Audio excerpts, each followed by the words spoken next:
Welcome game lovers, bug hunters and Godot tinkerers. I'm Sherlock and I have always been fascinated by game design. This video is about how I came in touch with game development and how it went so far. Spoiler alert, I created 3 different games for 3 different game jams within 3 months. And 2 of my games even ranked really well. So how did I get into game development? I already had some experience in easy level design. I created some levels for Human Fall Flat. I was somewhat familiar with the Unity engine and creating some 3D stuff. Not any code, just designing levels via given nodes. I already watched a bunch of game dev videos, also some tutorials on Unity. One of my favorite channels was Brecky's, and I wanted to start using Unity for more than just some silly workshop levels.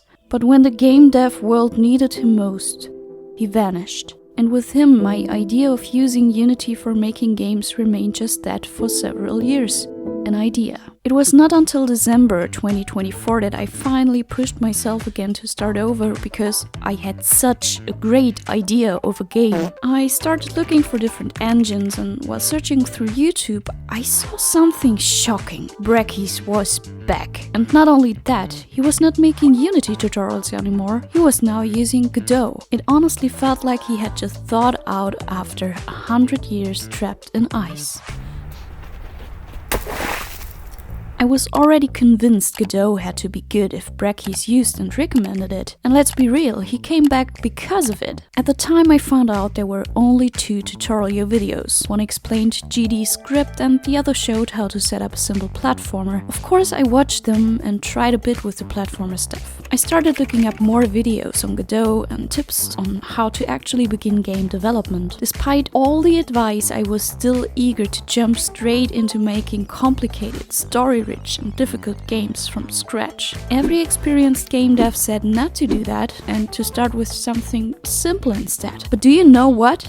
They were right. I wanted to make an RPG right from the start without knowing what I was doing. I quickly gained knowledge though. I created a character editor, got my character walking, interacting with stuff, collecting items and more. It worked, but it was a mess. Nothing was organized and I was definitely missing some basics and experience. For every single new feature I had to watch a tutorial or ask ChatGPT until I finally understood how to do it. While this was great for gaining experience and learning the basics, it was definitely not the right way to build a complicated game. With every day spent working on the game, I learned so much that I constantly felt like it would be better to restart from scratch, thinking I know how to do it better now. So yes, I had to learn this lesson the hard way. When I reached the point of creating an inventory system and got completely lost, frustration kicked in and I put the project on ice. The new year began, work kept me busy and I almost gave up on game development altogether. But then I did a quick search on itch.io for upcoming game jams. In a game jam, developers create a game within a set time frame based on a specific theme. After submission, participants are encouraged to play and give feedback on each other's games. It is the perfect way to stay focused, actually finish something and get real feedback on your work. In January, I came across the 16th Pirate Software Game Jam and immediately felt motivated to join. I had no idea what the theme would be, but I saw this as the perfect opportunity to improve my skills. I specifically wanted to learn how to interact with certain tiles in a tile map and had already decided to make a 2D platformer. When the jam started, the theme was revealed. You are the weapon. An idea quickly formed. My character would be able to break tiles. I knew it was not the perfect fit for the theme, but I was excited to build and eventually finish something. A great thing about this jam was the requirement to submit a game development document, a file where I outlined my inspirations, planned gameplay mechanics and scheduled what to work on and when. I had 14 days to create a game while also preparing for my thesis defense and working since I still was a doctoral student at the time. In the first 4 days I got the player moving, jumping, switching states and interacting with tiles. I also was able to design basic sprites. The next days days, I tackled things I had never done before using Godot, menus and audio. It turned out easier than I expected, and in the end I was satisfied with the result. The final 4 days were spent building levels, polishing the game, and setting up the HIO page. I called my game Thoughtful Decisions, as players enter different water states and need to carefully consider their movements. I should have spent more time planning and playtesting the levels, but in the end I had finished my very first game in just 14 days. I submitted and people could actually play it. The feedback was incredibly motivating. Some players said it was short but funny, functional but a bit janky. Honestly, for my first game, that was a huge success. I also received judge feedback pointing out minor issues but giving really nice compliments as well. Seriously good job.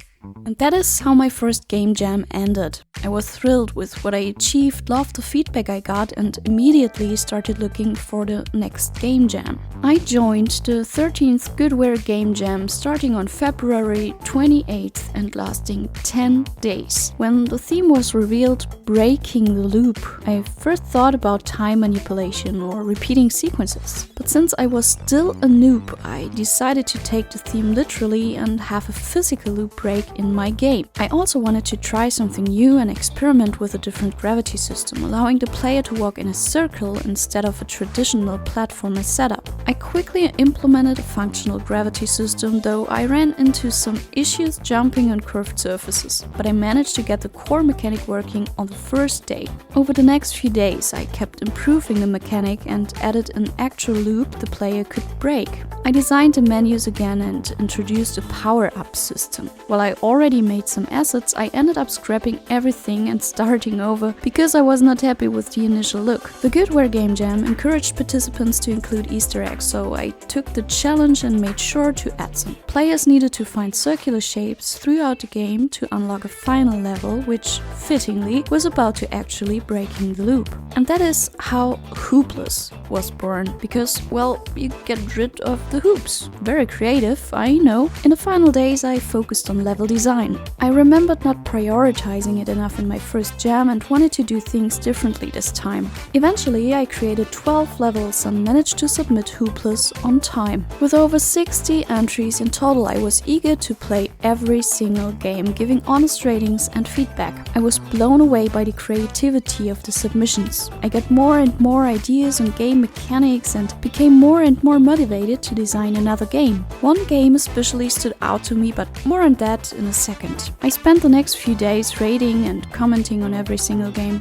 Then it was time to wait for the final results. Meanwhile, I received a bunch of comments on Hoopless. Many praised the game design, but I also got constructive feedback. Some players found the levels too easy, the difficulty progression was not quite balanced, and a few movement mechanics felt a bit off. Instead of being discouraged, I was looking forward to improve. The final results for Hoopless were announced a bit later, when I was already deep into my third jam. The very first PULS Game Jam starting on March 14th and lasting 2 days only. Since it was a German game jam, I was extra motivated to participate. After all, I'm German. The theme was revealed, kaputt, meaning broken or damaged. I wanted to create another puzzle platformer. You might have noticed I love making those. This time the twist was you play in the same level over and over again, but each tile you break is gone forever. You would be a glitch, stuck inside a game, and the developer does not want you there. If you're not careful, you might destroy your only way forward and get stuck. The goal? Breaking all the keys, drive the game dev mad, and completely ruin their game. In just 2 days, I implemented the core mechanics, allowing the player to gain movement abilities, created all the sprites, designed the menus, and built the level structure. Since the narrator doesn't see you as a real threat at first, but slowly grows frustrated, I named the game Mind the Glitch. Once again, I submitted on time, played as many games as possible, and gave constructive feedback. The response to Mind the Glitch was incredibly positive. People loved the concept, appreciated my voiceover for the narrator, and were impressed by how much I had done in just 2 days. Of course, smooth movement was still a common critique, but overall the feedback was fantastic. The PULS Game Jam had a 2-round voting system. First, a community vote created a shortlist for the jury, followed by the final jury vote. Actually, the shortlist voting of the PULS Game Jam appeared earlier than the final voting of the GoedWare Game Jam. To my surprise, Mind the Glitch placed 9th in the community vote. Just making it into the top 20 would have been a win for me, so landing in the top 10 was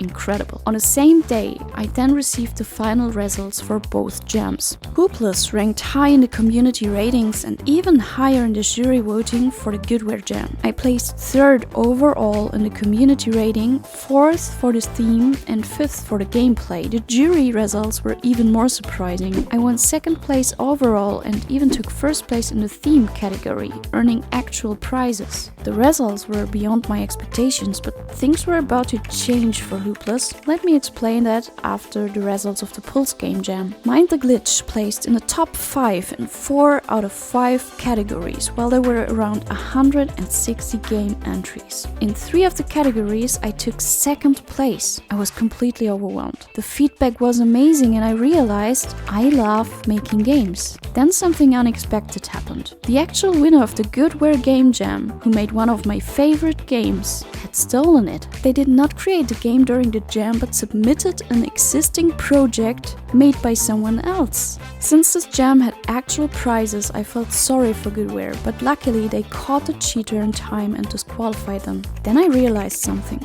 Because of the disqualification, my ranking got even higher. In the end, I was officially the overall and theme winner in the jury voting and placed 2nd in the overall community vote of the 13th GoedWare Game Jam. Just wow! And that's how it went. 3 months, 3 game jams. I learned a ton. If I have any advice, it's this. Just do it. Mastering game development is probably impossible, but making small games in a short amount of time, learning new stuff every day, that's totally doable. So go for it. Don't give up just because a mechanic seems out of reach. Tutorials are great, but figuring things out on your own is far more rewarding. I might not have as much time in the near future, but I'll keep making games. And I'll keep you updated. If you're interested in what I'm working on or have any feedback, feel free to subscribe, comment, join my Discord, check out my itch.io page, whatever works for you.